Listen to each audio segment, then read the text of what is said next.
11 మంది చనిపోవడం జరిగింది.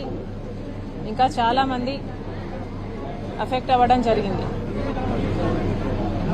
వాళ్ళని చూడ్డానికి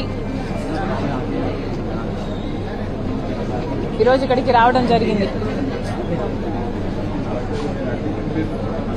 మన రాష్ట్రంలో గమనిస్తే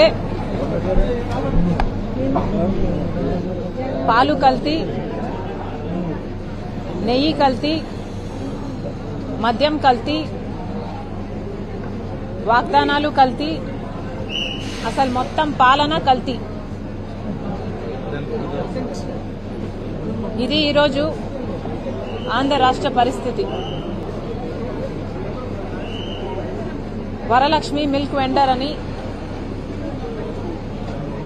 ఒక డైరీ సంస్థ మిల్క్ సప్లై చేసేది 11 సంవత్సరాలుగా అన్లైసెన్స్డ్ వెండర్, అంటే లైసెన్స్ లేదు ఈ వెండర్కి. అన్లైసెన్స్డ్ వెండరు మిల్క్ సప్లై చేస్తూనే ఉన్నాడు. ఏ డిపార్ట్మెంటు ఏ యాక్షన్ తీసుకోలేదు. మొన్న ఈ మధ్య ఇథిలిన్ గ్లైకాల్ అని కూలెంట్కు వాడే ఒక కెమికల్ మిల్క్లో కలిసి ఏకంగా 11 మంది చనిపోవడం జరిగింది. 9 మంది ఇంకా ప్రాణాల కోసం పోరాడుతున్నారు. వీరిలో 5 మంది కండిషన్ చాలా క్రిటికల్గా ఉంది. ఇద్దరైతే బిడ్డలు, 5 సంవత్సరాల లోపల బిడ్డలు.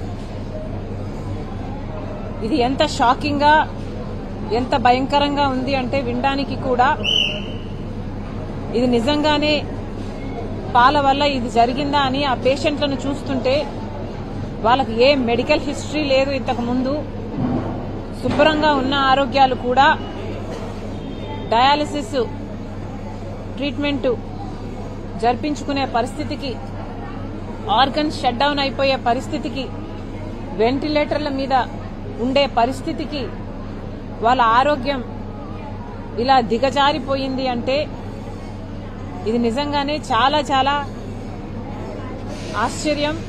Very very unfortunate.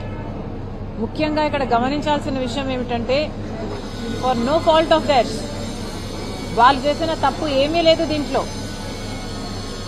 పాలు కొనుక్కోవడం వరకే వాళ్ళు చేసిన తప్పు. కానీ మన రాష్ట్రంలో, మన ప్రభుత్వంలో, ప్రభుత్వాలు అనాలి, 11 సంవత్సరాలుగా ఒక అన్లైసెన్స్డ్ వెండరు మిల్క్ సప్లై చేస్తున్నాడు. 11 సంవత్సరాలు is not a small number. 11 సంవత్సరాలుగా అన్లైసెన్స్డ్ వెండర్ మిల్క్ సప్లై చేస్తున్నాడు. అది జరుగుతుంది అంటే మన రాష్ట్ర ప్రభుత్వాలన్నీ ఏం చేస్తున్నాయని కాంగ్రెస్ పార్టీ ప్రశ్నిస్తోంది. జగన్మోహన్ రెడ్డి గారి సర్కారైనా, ఇప్పుడు చంద్రబాబు గారి సర్కారైనా ప్రజల ఆరోగ్యం పట్ల ఎంత శ్రద్ధ పెడుతుందో ఇదే ఉదాహరణ.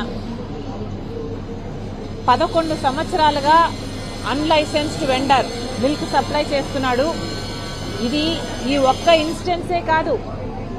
మన రాష్ట్రంలో రాష్ట్ర ప్రజలకు చాలా మందికి ఉన్న భయాలు ఇది ఒక్క ఇన్స్టెన్సే బయట పెట్టింది అనుకోవాల్సిన పరిస్థితి లేదు.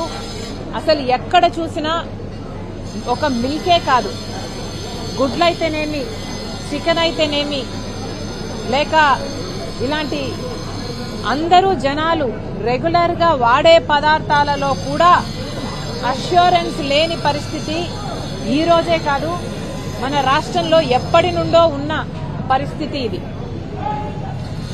ఏ ప్రభుత్వము కూడా ప్రజలకు భరోసా కలిగించే విషయంలో